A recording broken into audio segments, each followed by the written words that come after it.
Hello दोस्तों, नमस्कार। स्वागत है आपका सेवियर्स एजुकेशन यूट्यूब चैनल पर। आज अपन इस वीडियो में डिस्कस करेंगे वर्ष 2022 यानी कि इस सत्र 2021-22 के सेशन की 2022 में होने वाली वार्षिक परीक्षा के बारे में।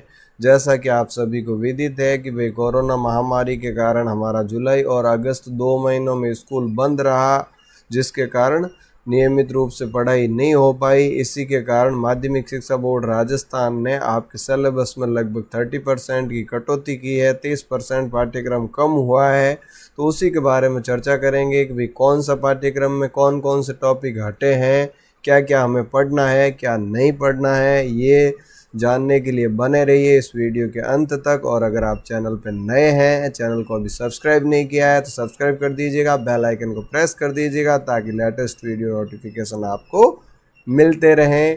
तो चलिए शुरू करते हैं आज के इस सेशन को। जैसा कि आपको ऊपर नज़र आ रहा है लिखा हुआ कि भाई board of secondary education Rajasthan Ajmer यानी कि माध्यमिक शिक्षा बोर्ड राजस्थान अजमेर की बात कर रहा है। रिवाइज्ड सिलेबस फॉर एग्जामिनेशन 2020 यानी कि 2022 के लिए जो परीक्षाएं होगी उसका रिवाइज किया गया है, संशोधित पाठ्यक्रम है। सब्जेक्ट आपका इंग्लिश कंपलसरी है, सब्जेक्ट कोड 02 है, क्लास 9th है। टाइमिंग जो है 3 1/4 आवर यानी 3 घंटे 15 मिनट रहेगा। मार्क्स जो है 100 नंबर का पेपर होगा। ये वार्षिक परीक्षा की बात कर रहे हैं अपन। अब देखो लर्निंग एरियाज़ की बात करें तो क्या क्या चीज़ें पढ़नी है। तो देखो एक तो रीडिंग सेक्शन आएगा जिसमें से 20 मार्क्स के क्वेश्चन पूछे जाएंगे। इसके बाद देखो दूसरा राइटिंग पोर्शन में से आपके 20 मार्क्स के क्वेश्चन पूछे जाएंगे। इसके बाद ग्रामर में से भी 20 मार्क्स के क्वेश्चन पूछे जाएंगे। और टेक्स्ट बुक्स एक है आपकी बीहाइव जिसमें से 30 मार्क्स के क्वेश्चंस पूछे जाएंगे। और सप्लीमेंट्री बुक आपकी मोमेंट्स, उसमें से 10 मार्क्स के क्वेश्चंस पूछे जाएंगे। तो देखिए रीडिंग सेक्शन जो है वो आपका 20 मार्क्स का है, राइटिंग 20 मार्क्स का है और ग्रामर 20 मार्क्स का है। 16 मार्क्स तो इसी प्रकार से हैं और 40 मार्क्स की अपनी टेक्स्ट बुक्स है। अब देखो रीडिंग सेक्शन में क्या क्या आएगा। तो रीडिंग सेक्शन में देखिए सबसे पहले 2 unseen passage for comprehension in about 300 words for both. इसका क्या मतलब हुआ? 2 अनसीन पैसेज यानी 2 अनसीन पैसेज, वो पैसेज जो आपकी बुक में नहीं है। फॉर कॉम्प्रिहेंशन, कॉम्प्रिहेंशन का मतलब होता है समझना, समझने के लिए। About in about 300 words for both, 300 शब्दों के लगभग, दोनों जो है 300 शब्दों के होंगे। अब देखो पैसेज का मतलब क्या है। पैसेज जो है जैसा दे रखा है उसके आंसर्स उसी पैसेज में ही नीचे दिए होते हैं, है ना। तो वो जो है हमारी रीडिंग कॉम्प्रिहेंशन को चेक करने के लिए होता है। कॉम्प्रिहेंशन का मतलब समझना। भाई भाषा जो है, कोई भी भाषा है उसके 4 स्किल्स होते हैं, लिसनिंग, स्पीकिंग, रीडिंग और राइटिंग। तो यहाँ आपकी ये चारों टेस्ट की जाएगी। तो रीडिंग का मतलब वहाँ आपको पढ़ के नहीं सुनाना है, लेकिन पढ़कर आपको समझ में आ रहा है या नहीं आ रहा है, ये स्किल टेस्ट करने के लिए अपना रीडिंग पोर्शन है, जिसमें 2 पैसेज आएंगे जिसके आंसर्स पैसेज में ही होंगे। 300 शब्दों के और 10-10 नंबर के, एक पैसेज 10 नंबर का है तो 2 मिला के 20 नंबर के पैसेज है। तो इनको अच्छे से लर्न कर लें। दूसरा देखो राइटिंग पोर्शन में आपका लेटर राइटिंग, जिसमें इनफॉर्मल कौन सा हो गया? पर्सनल यानी व्यक्तिगत, जो कि अपने परिवार और रिश्तेदारों को लिखा जाता है। फॉर्मल जो कि एडिटर या प्रिंसिपल को लिखा जाएगा। और इसके अलावा ईमेल। अब ईमेल में फॉर्मल लेटर प्रिंसिपल के लिए या एडिटर के लिए या न्यूज़पेपर मैगजीन का जो एडिटर है उसके लिए हो सकता है। तो ये आएगा 7 मार्क्स का जो है आपका लेटर या ईमेल, दोनों में से कोई एक करना है। इसके बाद देखो शॉर्ट पैराग्राफ जिसकी वर्ड लिमिट जो है 60 to 80 वर्ड्स है, यानी 60 से 80 शब्दों के अंदर आपको एक पैराग्राफ लिखना है, जिसमें स्पीच या डिबेट टाइप का हो सकता है। बेस्ड ऑन आउटलाइन यानी कि आउटलाइन दे रखी होगी। आउटलाइन का मतलब क्या है? कुछ कुछ शब्द दे दिए, बीच में खाली जगह छोड़ दी। तो ये 2 में से आपको किसी एक विषय पर लिखना है और ये भी 7 नंबर का है। इसके बाद देखो short writing task in the form of dialogue और story on the basis of some hints. अब देखो या तो डायलॉग या स्टोरी पे लिखना है आपको। यहाँ भी कुछ हिंट दे रखे होंगे और इसकी वर्ड लिमिट है आपकी 50 to 70 यानी 50 से 70 शब्द के बीच, और ये 6 नंबर का है। तो इस प्रकार से आपका राइटिंग पोर्शन जो है वो, उसमें 3 सवाल आएंगे, एक लेटर या ईमेल 7 नंबर का, दूसरा आपका पैराग्राफ जिसमें डिबेट या स्पीच आएगी 7 नंबर की, और तीसरा पैराग्राफ जिसमें स्टोरी या डायलॉग लिखना है 6 नंबर का। अब बात करते हैं ग्रामर। तो ग्रामर में कौन कौन से टॉपिक्स अपने को पढ़ने हैं ये बड़े ध्यान से देख लें। देखो टेंस जो है इसमें आपको सिंपल प्रेजेंट, पास्ट और फ्यूचर टेंस पढ़ना है जो कि 5 नंबर के आएंगे। यानी प्रेजेंट में तो सिंपल दे दिया, बाकी पास्ट और फ्यूचर कंप्लीट पढ़ना है। इसके बाद देखो सब्जेक्ट वर्ब कॉन्कॉर्ड यानी कि subject verb agreement. Subject singular है तो वर्ब भी सिंगुलर आएगी, और सब्जेक्ट प्लूरल है तो वर्ब भी प्लूरल आएगी। ये वाला जो एग्रीमेंट है ये आपको पढ़ना है, इसी में से 5 मार्क्स के क्वेश्चंस पूछे जाएंगे। इसके बाद डिटर्मिनर्स से रिलेटेड 5 नंबर के क्वेश्चंस आएंगे, और प्रीपोजिशन से रिलेटेड भी 5 मार्क्स के क्वेश्चंस पूछे जाएंगे। ये ग्रामेटिकल पोर्शन इसी चैनल की प्लेलिस्ट पे इंग्लिश ग्रामर के नाम से या जो टॉपिक के नाम से आप ढूंढोगे मिल जाएगी, अच्छे से आप उनको पढ़ सकते हैं।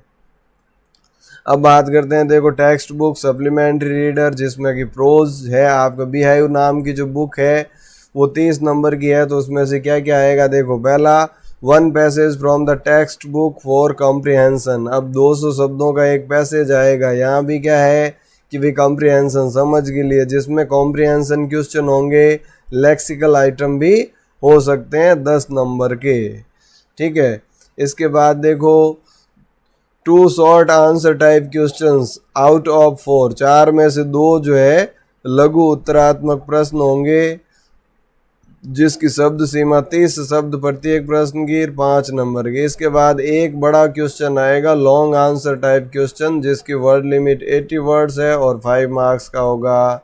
इसके बाद देखो बिहाइव बुक के अंदर ही पोइट्री सेक्शन है, उस पोइट्री में 1 out of 2 reference to context. अब रेफरेंस टू कॉन्टेक्स्ट का मतलब क्या है, सप्रसंग व्याख्या, जिसमें कहते हैं कि भाई ये जो लाइनें दी गई है या गद्यांश या पद्यांश या कविता, ये पंक्तियां उस कविता में से ली गई है जिसका शीर्षक ये है, लेखक ये है, ये तो रेफरेंस और कॉन्टेक्स्ट हो जाएगा। और इसके बाद उनके मीनिंग, तो 4 नंबर का रेफरेंस टू कॉन्टेक्स्ट आएगा।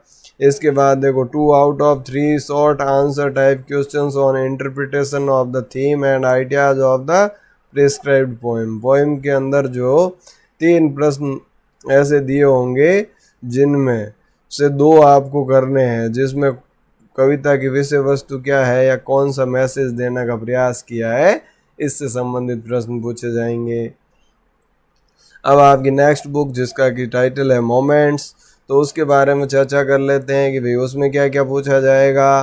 तो देखिए आपको जो है 1 out of 2 long answer type questions reading character plot और situation occurring in the lessons, यानी कि 2 बड़े क्वेश्चंस पूछे जाएंगे जिसमें से किसी एक का आंसर देना है, और ये जो है उस कहानी में पात्र या घटना या विषय वस्तु से संबंधित होगा, और ये 4 नंबर का होगा। इसके बाद देखो 2 out of 4 short answer type question, 4 question दे रखे होंगे, उसमें से 2 आपको करने हैं, और ये भी है 6 नंबर के। तो इस प्रकार से आपका पेपर आएगा। अब देख लेते हैं कि भाई क्या क्या तो हटा और क्या क्या पढ़ना है और क्या नहीं पढ़ना है। तो ये देख लीजिए, आपको यहाँ जो है एक स्क्रीनशॉट भी आप ले सकते हैं। इसके अलावा देखो ये जो है इधर वाला तो अपना पढ़ना है, ये तो पढ़ना है, और ये जो है हट गया है, इनको नहीं पढ़ना है, ठीक है। तो अब देखो पढ़ने वाला कौन कौन सा है, तो उसमें देख लेते हैं कि भाई जो पढ़ना है वो तो सेक्शन डी यानी कि ABC तक तो वही था, रीडिंग राइटिंग और ग्रामर। अब देखो डी सेक्शन में बुक आई तो इसमें प्रोज का फर्स्ट चैप्टर आपको पढ़ना है, सेकंड पढ़ना है, थर्ड पढ़ना है, फोर्थ पढ़ना है, फिफ्थ पढ़ना है, सिक्स्थ पढ़ना है, सेवन्थ पढ़ना है और 8th पढ़ना है, ठीक है। ये जो है चैप्टर आपको पढ़ने हैं। इसके बाद यहाँ पर देखिए पोइट्री जो है उसमें road, not taken, wind, rain on the roof, no man are foreign, the duck and the kangaroo, on killing tree और द स्नैक ट्राइंग, ये चीज़ें जो है पढ़नी है। इसके बाद मोमेंट्स में देखो the adventures of Toto, Eswaran the story teller, in the kingdom of fools, the happy Prince, the last leaf, a house is not a home और द एक्सीडेंटल टूरिस्ट, ये सारे पढ़ने हैं। अब देखो छोड़ना क्या है, तो पहली बुक जो है आपकी बीहाइव, उसमें से जो साउंड ऑफ म्यूजिक जो चैप्टर है, जिसमें कि आपको इवलिन ग्लैनी और बिस्मिल्लाह खान के बारे में बताया है, ये आपको नहीं पढ़ना है। इसके बाद पैकिंग जेरोम का जो चैप्टर है वही भी आपको नहीं पढ़ना है। और रीच फॉर द टॉप, ये जो चैप्टर है ये भी आपको नहीं पढ़ना है। इसके बाद पोइट्री में देखो लेक एल्सी ऑफ इंसफ्री, ये आपको नहीं पढ़ना है। इसके बाद अ लीजेंड ऑफ द नॉर्थलैंड भी नहीं पढ़ना है। और slumber did my spirit still, ये भी नहीं पढ़ना है। इसके बाद मोमेंट्स की बात करें तो लॉस्ट चाइल्ड चैप्टर नहीं पढ़ना है आपको। इसके बाद विदरिंग द स्टॉर्म इन एरसामा, ये भी आपको नहीं पढ़ना है। और बैगर जो है ये भी आपको नहीं पढ़ना है। तो इस प्रकार से इनको आपको नहीं पढ़ना है। और बुक्स आपकी दो है, आपको पता ही है कि भाई एक तो है बीहाइव और दूसरी मोमेंट्स। और अगर ये चैप्टर्स आपको पढ़ने हैं तो इसी चैनल की प्लेलिस्ट जो है क्लास 9th की बुक वाइज आपको मिल जाएगी। तो प्लेलिस्ट में जाके उनको सर्च कर सकते हैं और अपनी स्टडी को कंटिन्यू कर सकते हैं। इसी के साथ उम्मीद करता हूँ कि आज इस पेपर पैटर्न के बारे में जो अपन ने डिस्कस किया कि भाई किस तरीके से पेपर आएगा और कौन कौन सा पाठ्यक्रम में से हटाया गया पार्ट है, उसके बारे में चर्चा की। उम्मीद करता हूँ ये आपको समझ में आ गई होगी। इसके अलावा अगर आपको कुछ भी और जानना है तो आप कमेंट में डाल सकते हैं। किसी और सब्जेक्ट का चाहिए तो वो भी कमेंट में डाल सकते हैं। किसी और क्लास का हो तो वो भी बता सकते हैं। तो बने रहिए चैनल पर। इसी के साथ आज के इस सेशन को यहीं विराम देते हैं। Thank you. जय हिंद, जय भारत।